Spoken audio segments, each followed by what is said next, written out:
तोहर छौरी खुश गे जब ढरे तो शंखा पानी मन है तो छौरी तोहर खुश गे जब ढरे तो शंखा पानी करा लगत सौदा पसंद गे कुटुम बैठ के दलानी मार्केट में बिक जतवा गे तोहर 18 के जवानी।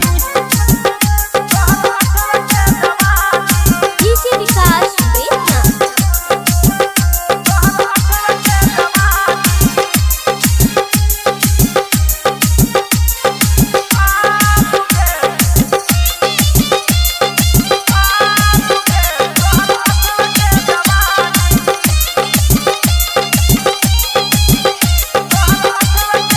राइटर सुशील शर्मा मंगिया सजे तो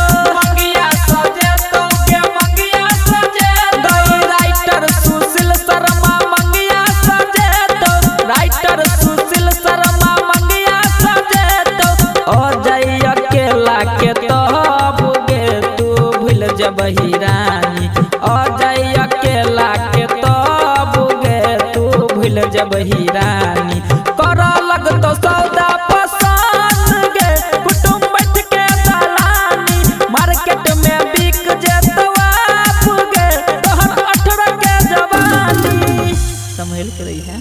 presented by Chopal Ji Music।